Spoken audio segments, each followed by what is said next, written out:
Bonjour, Bonjour. comment allez-vous bien? Ça va et toi? On peut se tutoyer? Ça va très très bien, on peut se tutoyer. Ok. Il y a quelque chose qui m'a alerté directement, je tiens à vous le dire. Oui, j'écoute. Pourquoi avoir de la haine sur une communauté? Alors, bah, c'est une très bonne question.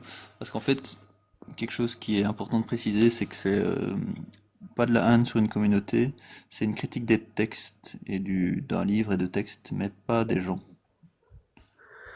Monsieur, je vais prendre en général, vous critiquez une communauté, excusez-moi de dire ça, mais vous leur faites passer un peu pour des personnes bêtes qui croient en des choses qui sont fausses. C'est vrai ou pas? Ben, donc de nouveau, moi, je parle pas d'une communauté, mais en tout cas, si je devais en parler, j'essaierais de pas faire de généralité déjà. Ensuite, je ne penserais pas qu'elles sont bêtes, parce que moi, mon analyse, après je peux me tromper, hein, mon analyse, c'est que c'est un conditionnement et un endoctrinement depuis tout petit, et que si moi j'avais été conditionné ou endoctriné depuis tout petit, bah, je serais comme ça aussi. Il y a toutes les chances que je croirais à ce que mes parents ou ma communauté m'ont dit depuis que je suis tout petit, quoi. Donc c'est vraiment pas que les gens sont bêtes, c'est qu'ils sont endoctrinés. Après les gens, chacun est différent. Il y a des personnes qui sont bêtes, il y a des personnes qui sont intelligentes. Il y a tout le spectre humain qui existe. Je comprends, je comprends. Moi, sache que je vais vous dire, je suis musulman, je suis fier de l'être, mais c'est pas ça le sujet. C'est plus une manière de... On est dans un pays où on doit se... On est dans un monde, c'est même pas un pays. On doit l'un et l'autre, on doit respecter ce qu'ils croient. Je vous mens pas, c'est vraiment choquant de voir un Coran brûlé et dire, et dire Dieu. Bon, si vous croyez pas en Dieu, ça c'est votre problème, ça, je vais pas m'y interposer. Comparé à Dieu, pour certains qui y croient, et Dieu, vous avez mis tout le monde, hein. Parce que là, vous avez commencé par Dieu, c'est-à-dire, vous faisiez toutes les communautés qui croient en Dieu. Je tiens à vous le dire. Vous dites que Dieu est comme le Père Noël ou Harry Potter. Ça, c'est un truc de fou, monsieur. Je vais pas vous insulter, hein, parce que ça sert à rien. Mais juste un peu de respect. La gentillesse, c'est avec tout le monde, le respect, c'est avec tout le monde. Faut respecter l'un et l'autre. Faut respecter ses croyances. Je vous respecte. Je vous mens pas, je vous aurais fait ramener des gens. Il y a bien longtemps, ils vous auraient insulté. Il y a bien longtemps, ils auraient fait essayer de remontrer votre adresse, faire des trucs de fou. Moi, je tenais juste à vous dire, le respect, c'est avec tout le monde. Respectez les croyances, les personnes, respectez tout le monde. Je tiens à vous le dire, monsieur. Ok, merci de me l'avoir dit. Euh, ma réponse là-dessus, bon, de un, c'est vrai que l'image peut être choquante pour les croyants.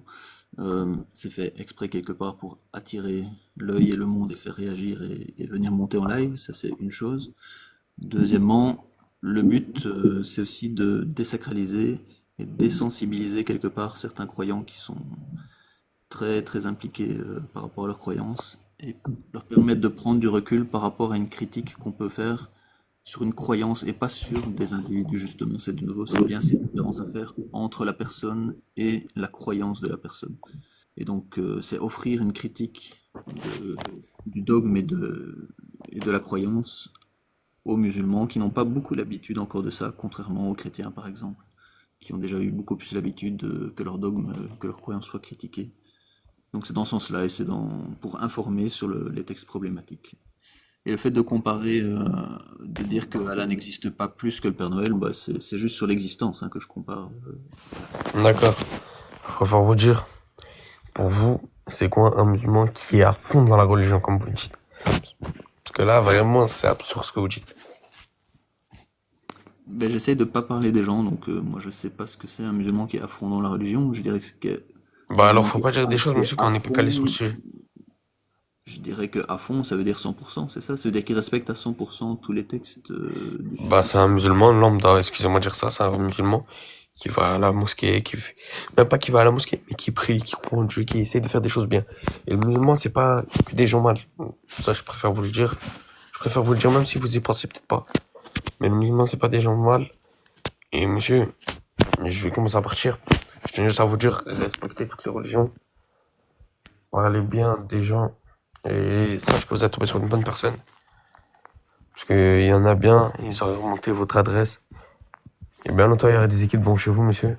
je viens de vous dire force à vous et respectez tout le monde autant qu'ils sont.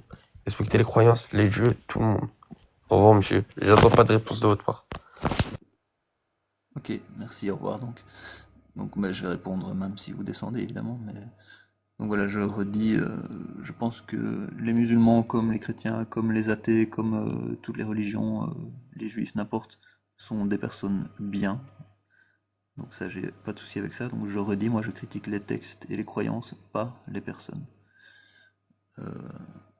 Donc comme dans tout, pour tout le monde, bah, il y a des personnes qui vont faire des choses mauvaises et des personnes qui vont faire des choses bonnes. Ça n'a rien à voir à la base avec le fait qu'on soit chrétien, juif ou athée. Voilà. Par contre, ce que je dis, c'est que les textes peuvent amener quelqu'un qui est bon et qui fait des bonnes choses à la base à penser ou même voire à commettre des choses qu'en 2025 on estime mauvaises. Pourquoi? Parce que c'est écrit dans des textes et qu'on leur a dit que ces textes c'était la parole d'un Dieu et qu'il faut absolument la respecter sous peine d'aller en enfer, etc. Donc on dit, hein, il y a des personnes qui font des choses bien et des personnes qui font des choses mauvaises avec ou sans religion. Il y a des personnes qui font des choses bien et des personnes qui font des choses mauvaises avec ou sans religion. Par contre, pour qu'une personne bonne fasse des choses mauvaises, il faut une religion. C'est quelque chose qu'on entend souvent. Et effectivement, si la personne croit que son Dieu existe et que son Dieu lui a dit de faire telle ou telle chose et que ces choses en 2025 sont mauvaises, bah, elle risque de les faire. C'est logique. Si vraiment elle y croit, bah, elle va se dire c'est la parole de mon Dieu, donc je dois obéir à la parole de mon Dieu. Et en 2025, bah, ouais, il y a peut-être des problèmes avec certains textes sunnites problématiques. C'est connu et ça se voit chaque jour dans le monde, quoi. Et maintenant, pour ce qui est de critiquer une croyance, oui, bien sûr, on peut critiquer une croyance, c'est même une bonne chose, je pense.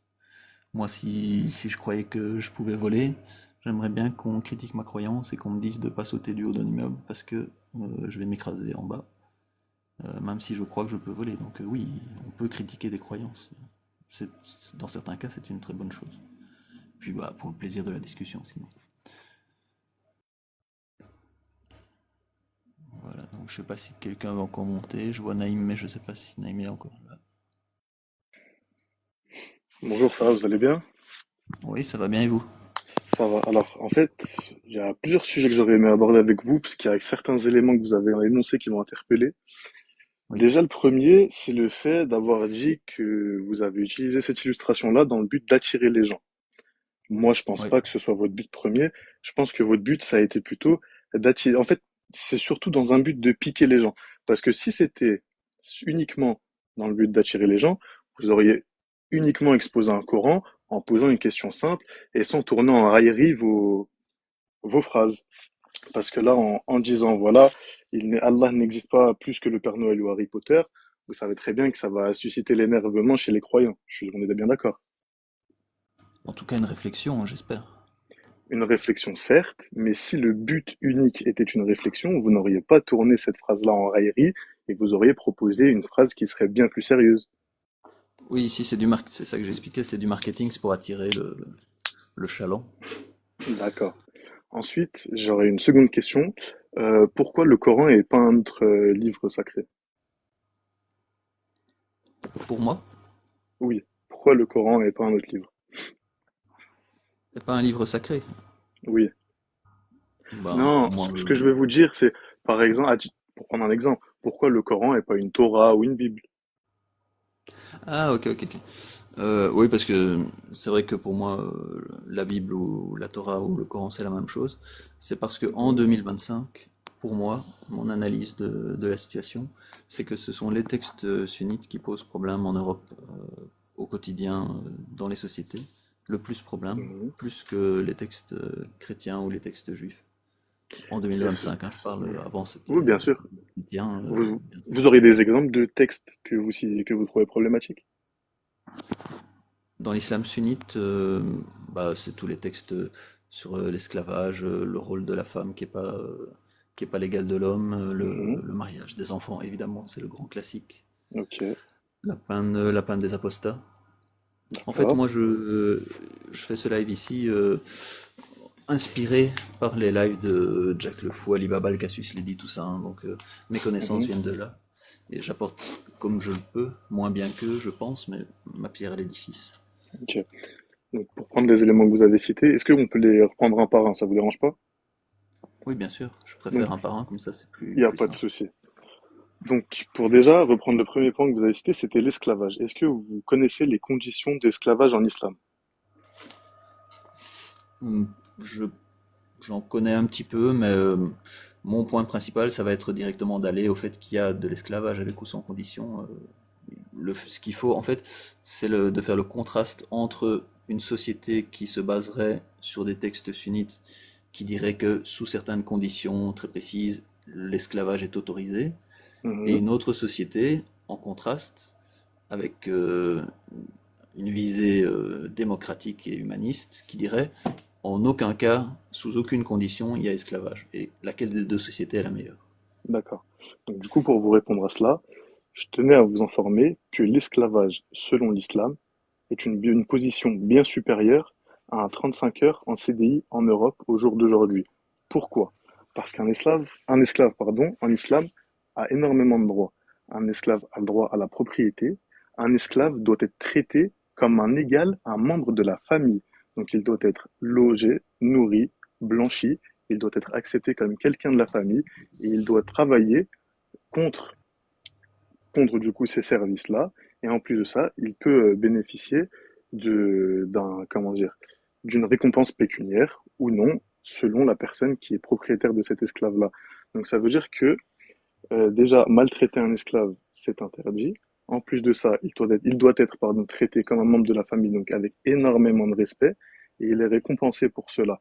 Or, par exemple, en France, quand on prend quelqu'un qui a un CDI quelconque, s'il se fait virer, et qu'il n'a rien derrière, il va se retrouver à la rue. Or, par exemple, pour un esclave en islam, cela n'est pas possible. Donc ça remet en doute vos arguments. Ensuite, pour la position de la femme en islam et ce qui Attendez, concerne, dites-moi, juste, si pas on de peut faire souci. juste point par point, alors Oui, comme bien on avait sûr, dit bien comme sûr. ça c'était simple. Donc, par rapport à l'esclavage, on peut se tutoyer, ça va si on se tutoie? Il n'y a pas de souci, on peut se tutoyer sans Ok. problème.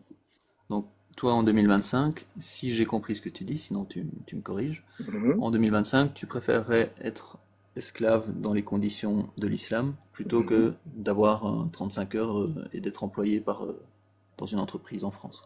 Alors, de mon point de vue et au vu de, on va dire, l'économie du pays et tout ça, le fait d'avoir un CDI, un salaire, tout ça, quand on prend par exemple le SMIC qui est absolument pas suffisant pour vivre en France, de mon point de vue, oui, je pense que je préférerais être un islam selon le dogme, pardon, je préférerais être un esclave selon le dogme islamique plutôt qu'un employé en CDI, parce que ça m'assurerait une stabilité de logement, une stabilité au niveau de ma nourriture, je serais sûr d'être nourri, d'être blanchi et d'être logé. Et en plus de ça, d'être bien traité. Or qu'en France, quand on se retrouve à la rue, on n'a presque pas de moyens de remonter la pente. Ok, très bien, j'enregistre votre réponse. Après, ça n'engage que Euh, moi. Voilà, je ne mets ouais, personne d'autre dans le même panier. Chacun a sa effectivement. façon de penser. Et si vous êtes marié et que vous avez des enfants, vous savez ce qui se passe avec votre femme ou vos enfants éventuellement, par rapport au maître? Par rapport au maître. Alors, dans cette spécificité-là, non, pas forcément, parce que vous serez au courant de quelque chose. Bah déjà, l'enfant appartiendrait au maître, Ok. et si la D'après femme quel texte? est esclave, le maître a des droits sur la femme aussi. Ok. Des droits S, si je vais pas dire Oui, le mot oui, complet parce qu'on est sur on, TikTok, mais on se comprend, il n'y a pas de souci. Il ok. n'y a pas de souci à cela.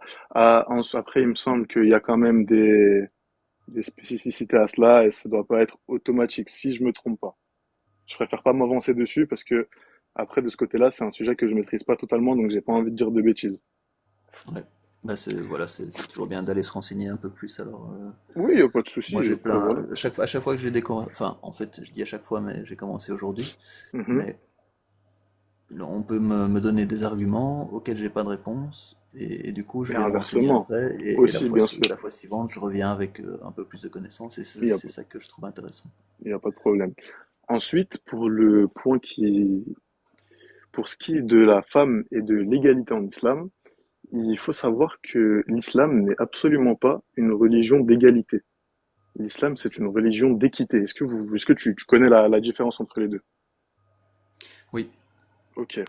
Donc, on va donner des droits et des devoirs à la femme qui seront différents des droits et des devoirs à l'homme, mais qui feront que l'un et l'autre seront absolument au même niveau. Voire même, en islam, la femme est mise bien, bien, bien, bien, bien au-dessus de l'homme.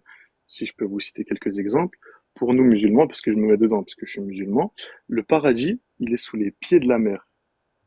C'est extrêmement, extrêmement, extrêmement valorisé de prendre soin de sa mère, et ça peut être une raison qui fait que, malgré les péchés qu'on commet, ça pourrait nous faire rentrer au paradis juste parce qu'on prend soin de sa mère.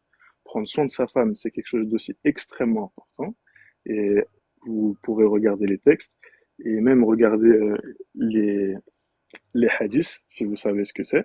Notre prophète, et salut sur lui, n'a jamais frappé sa femme ni ses enfants et s'est toujours occupé d'elle, de ses femmes, avec extrême parcimonie. Et donc, la, la femme, la mère et la fille ont des places très très très importantes en islam qui, parfois, sont détournées par des gens qui essaient de ternir l'image de l'islam et qui font qu'après, aux yeux du public et des gens qui ne connaissent pas très bien la religion, les gens vont pouvoir penser que l'islam dénigre complètement la femme, or que c'est tout l'inverse. ok. Donc l'info que moi j'ai d'après les textes sunnites, Mhm, c'est que l'homme a autorité sur la femme. Ça c'est à la mhm, base. Donc comme tu disais, il n'y a pas d'égalité. Euh, Tu disais qu'il y avait équité. Alors, exactement. de ce que moi j'ai compris de l'équité, pour qu'il puisse y avoir une équité, en tout cas dans les sociétés européennes, il faut qu'il y ait d'abord une égalité, qu'on se rende compte que cette égalité pose un souci quelconque, et que à partir de l'égalité, on annule cette égalité et qu'on en fasse une équité. Mhm, Par exemple, les hommes et les femmes dans le sport, c'est séparé parce que les hommes, globalement, il y a toujours des exceptions, mais mhm, globalement, les hommes sont plus performants physiquement pour beaucoup de sports. Donc on mhm. sépare les hommes et les femmes. Donc là, il n'y a pas d'égalité, mais il y a quelque part une équité. Mais il faut qu'à la base, il y ait d'abord une égalité, qu'on constate que l'égalité pose problème, et que du coup, on fasse une équité. Moi, c'est comme ça que je le D'accord. comprends.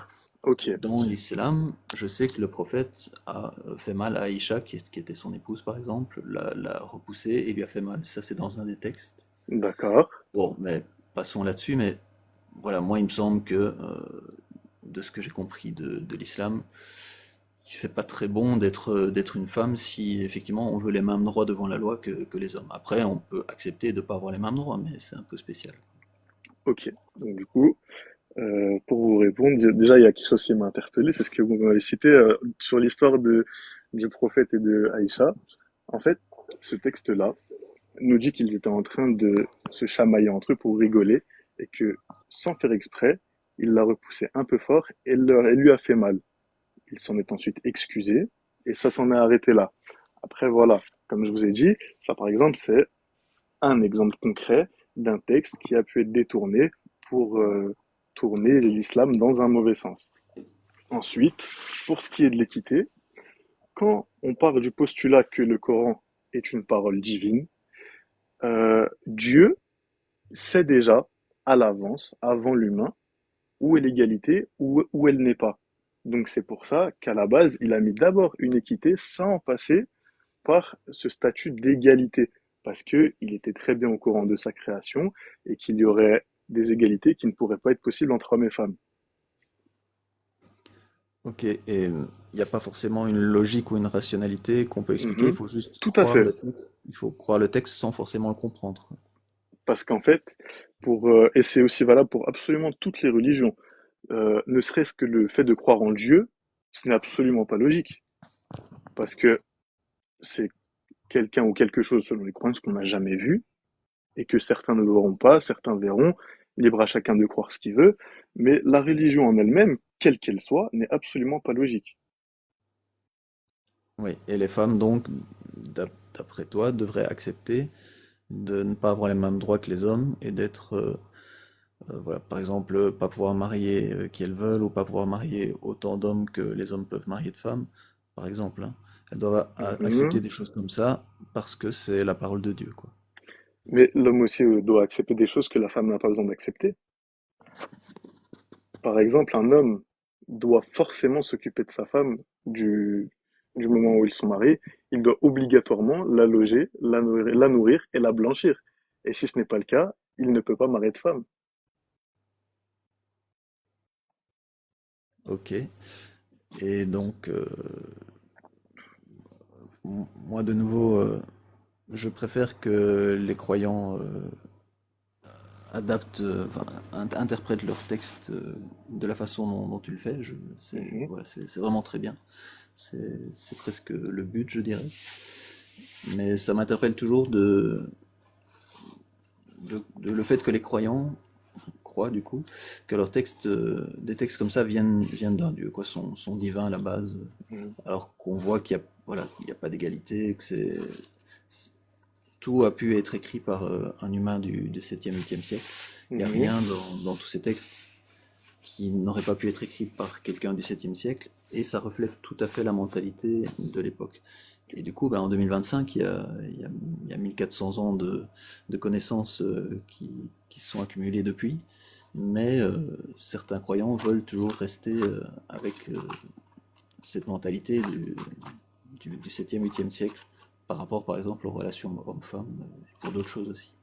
Ok, Bon, voilà, moi ça me pose toujours souci, il n'y a, de y a nouveau pas de dans souci. cette comparaison entre les deux sociétés. Je comprends que ça vous pose problème.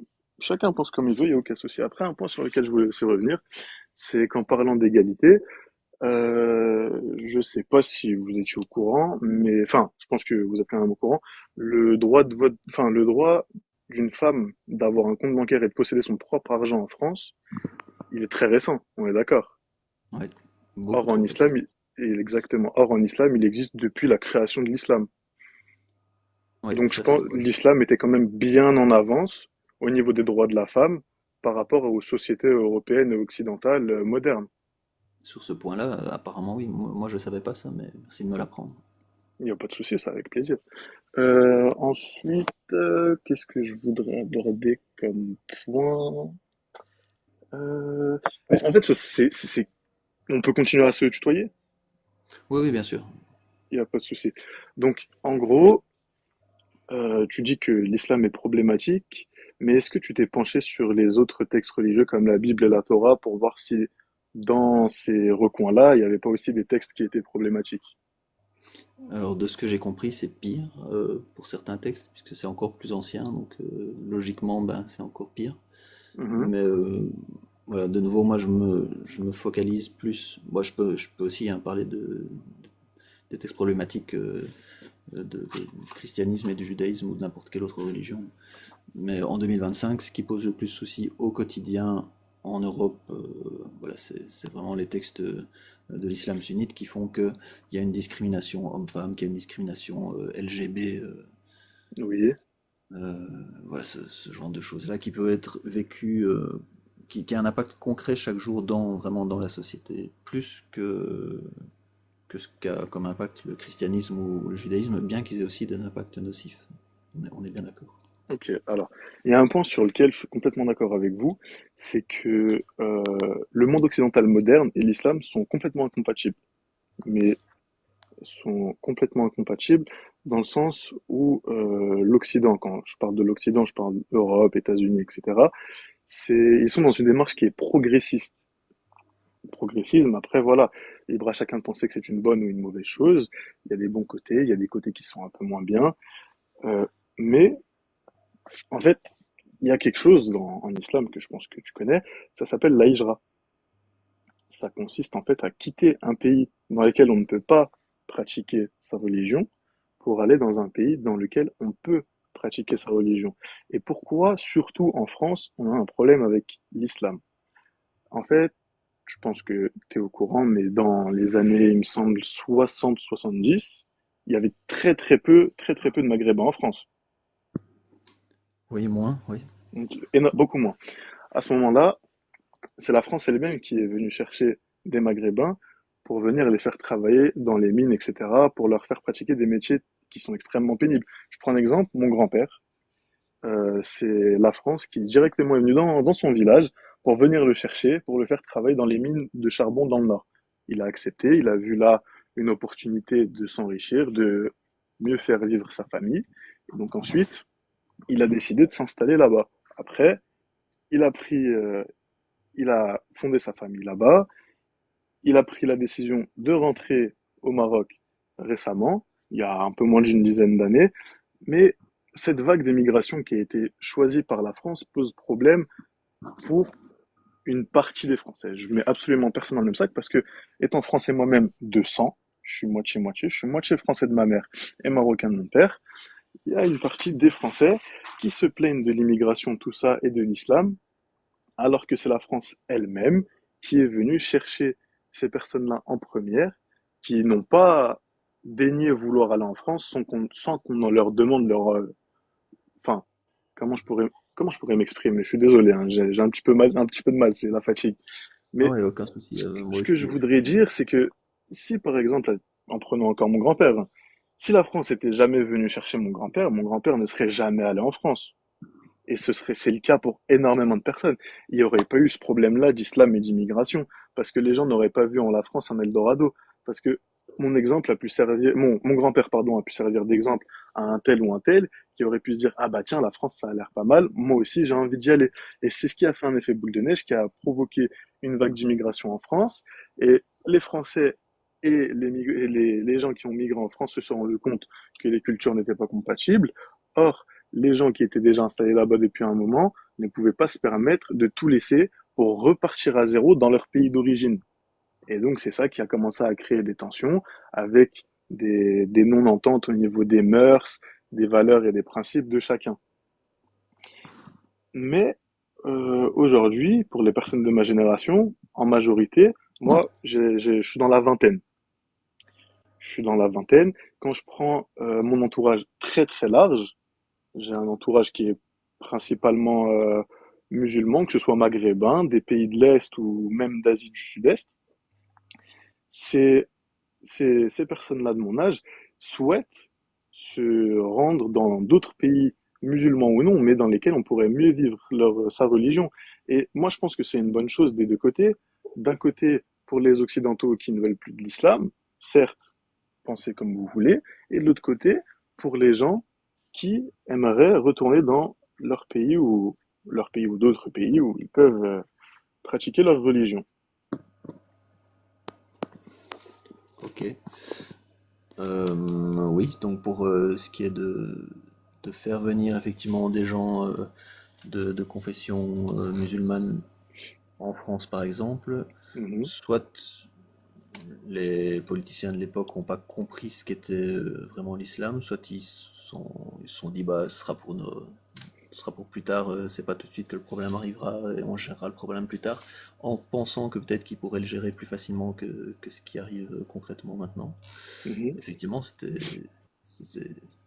il y a un problème aujourd'hui de compatibilité, je suis d'accord avec toi, entre de nouveau ce contraste entre une société basée sur des textes sunnites et une autre société qui vise une démocratie et un humanisme. Les deux ne sont pas effectivement pas compatibles, mhm.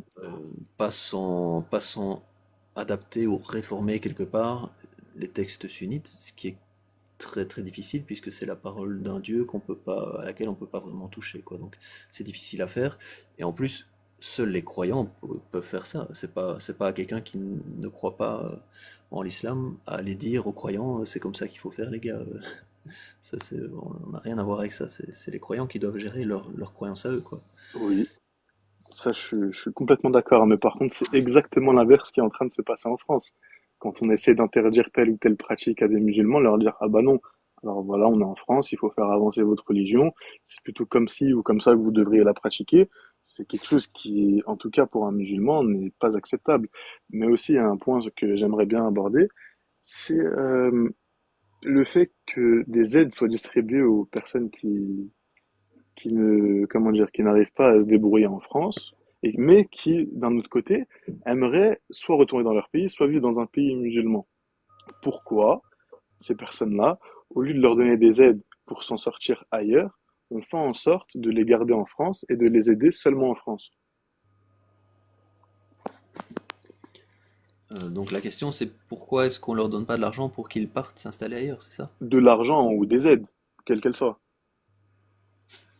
Je sais pas, peut-être parce qu'alors il y aurait des gens qui viendraient en France juste pour recevoir de l'argent pour ensuite pouvoir aller s'installer ailleurs? Je sais pas, hein. Il me semble que ce qu'il y a comme problème, c'est que, de nouveau, on en revient là, c'est pas compatible le sunnisme avec la démocratie. Or, le problème, c'est pas l'immigration, c'est le manque d'intégration à la société qui ne se base pas sur des textes islamiques.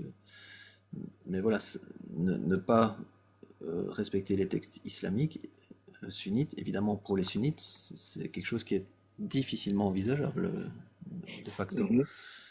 Donc moi, mon live, j'espère qu'il sert à informer les musulmans et les non-musulmans sur ce que sont effectivement, concrètement, les textes sunnites et les problèmes qui peuvent arriver si jamais une autorité religieuse se met en tête d'utiliser ces textes sunnites pour convaincre certains croyants voilà, qu'effectivement la femme n'a pas à être égale devant la loi par rapport à l'homme, qu'effectivement les LGB n'ont pas droit au même respect que les non-LGB, euh, Mhm. et pouvoir faire jouer des discriminations comme ça entre globalement les non-musulmans et les musulmans, quoi. Toutes ces discriminations qui sont dans les textes sunnites et qui sont incompatibles avec la recherche d'un humanisme et d'une démocratie. C'est pour informer tout le monde de ça et puis après, ben, il faut arriver à gérer. Moi, j'ai pas de solution pour gérer, mais tout ce que je pense en tout cas, c'est que plus on est informé, qu'on soit sunnite ou pas, plus on est informé, mieux c'est pour se positionner par rapport à tout ça. Ok. Après, voilà, j'aimerais finir sur une dernière question puisque je vais devoir y aller. Est-ce que toi, dans la vie de tous les jours, dans ton quotidien, en dehors des réseaux sociaux et de ce que tu as pu voir à la télé, etc., tu as déjà fait face à un problème avec l'islam ou avec un quelconque ou une quelconque musulmane ou musulman? Euh, ben, il y a le problème donc cette discrimination entre les hommes et les femmes au quotidien, ne fût-ce que par le voile déjà, ça se voit tous les jours en rue. Ça veut dire que les femmes pensent vraiment que c'est bien de mettre un voile pour faire cette discrimination, soit entre les femmes et les hommes, soit, Mhm. si elles connaissent un peu les textes, même entre les femmes libres et les femmes esclaves, si elles connaissent les textes, mais ce qui est rarement le cas. Donc il y a ce problème-là, il y a le problème bah, des homos, hein, voilà, des LGB qui sont Ouais. vraiment vraiment mal vus parce que dans les textes on dit que c'est pas des bonnes personnes. Donc ça Non, du c'est des tout. choses Du concrètes tout, du tout. au quotidien, quoi. Alors pour ce qui est de ces personnes-là qui aiment des personnes du même genre, c'est absolument faux. Ces personnes-là ne sont pas discriminées, elles sont traitées d'égal à égal avec des personnes qui aiment ou qui ont des relations, enfin pas des relations, mais qui éprouvent des sentiments pour des personnes du genre opposé. Seulement qu'en fait, ce qui est blâmable, c'est l'acte qu'il y a derrière, c'est les relations charnelles qu'il y a entre deux humains du même genre.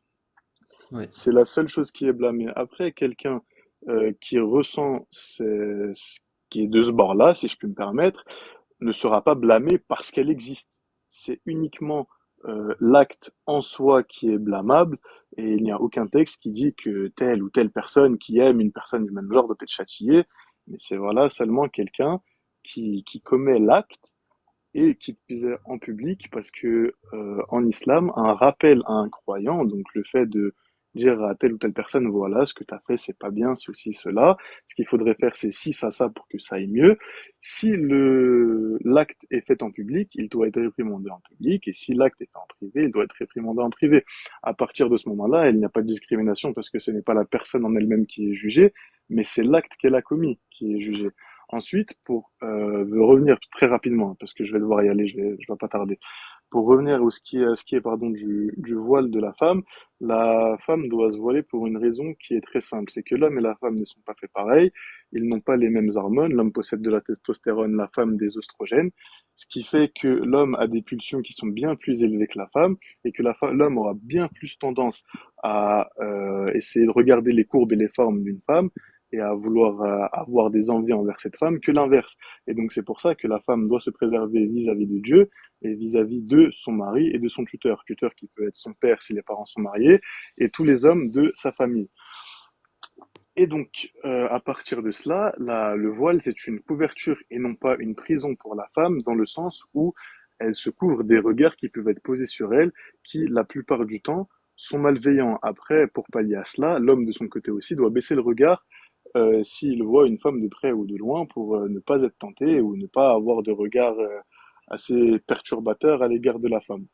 Donc voilà, c'est à peu près Ouais, tout ce que j'avais à te dire. merci pour l'information. Avec Euh, plaisir. donc là, pour moi, ce sont des comportements S entre hommes et femmes qui sont compliqués à... Attends, ouais, excusez-moi, j'ai été interrompu. Pour ce qui est des LGB, mais donc ils n'ont pas le droit de se montrer en public en fait. Ils n'ont pas ce droit-là. Le droit de faire l'acte ou de se présenter ou de, De comment se dire, tenir la de main ou d'embrasser, glorifier comme le de, font un homme et une femme par exemple. un homme et une femme mariés non plus n'ont pas, comment dire, à s'embrasser en public. C'est quelque chose qui relève du privé et de la pudeur. Ou se tenir la main. Se tenir la main, c'est quelque chose qui est différent parce que il y a s'embrasser et se tenir la main, s'embrasser, on est bien d'accord que c'est bien plus suggestif que se tenir la main. Oui, Voilà. Donc à partir de là, le problème est résolu. Bon, je vais te laisser. En tout cas, j'ai apprécié le débat avec toi parce que t'es très respectueux. Malgré nos différences de pensée, t'as pas mal parlé ne serait-ce qu'à un seul moment et donc je t'en remercie et je te souhaite une très bonne soirée. oui, pareillement, merci. Moi je vais continuer à répondre alors quand tu seras descendu, mais merci pour la conversation et pour Allez, l'espace. ça marche. Bonne soirée. Merci, bonne soirée. Voilà, donc par rapport au fait qu'un homme ou une femme ne devrait pas se tenir la main, par exemple, ou même s'embrasser en public, bon voilà, c'est un choix de société aussi. Moi, je sais dans quelle société je préfère vivre, dans celle où on permet de s'embrasser ou de se tenir la main, même en public, ou dans celle où c'est mal vu et on nous fait des reproches, voire c'est interdit, voire avec des conséquences problématiques. Et si on est LGB, de ce que moi je connais, certains textes prônent des choses très violentes envers ces personnes-là. Donc les jeter du plus haut point de la ville, par exemple. Et donc c'est dans la mentalité de certaines autorités religieuses qui essayent de mettre ça dans la tête de certains croyants. Moi, de nouveau, si je dois faire un contraste entre deux sociétés, je préfère une société où les LGB peuvent vivre leur amour et leur relation comme, euh, comme les hétéros. De nouveau, c'est un contraste entre deux projets de société, deux propositions différentes de société. Donc, ben, de nouveau, je répète, critiquer une religion, ce n'est pas critiquer une personne. Il faut habituer les gens à ce qu'on critique leurs idéologies et leurs pensées, leurs idées, afin qu'ils y réagissent moins violemment, comme par exemple les gens qui insultent. Voilà, donc c'est justement pour habituer à cette critique et qu'il y ait moins de violence, moins d'insultes par rapport à cette critique. Voilà, c'est normal de pouvoir critiquer une idéologie et de pouvoir en discuter calmement avec argument contre argument. Voilà. On critique le capitalisme, on critique le communisme, ben, on critique le christianisme, l'islam, le judaïsme, n'importe quel projet de société, évidemment. On va vivre dans cette société, nos enfants y vivront, donc évidemment, on peut le critiquer afin de choisir ensemble une direction de la façon la mieux informée possible.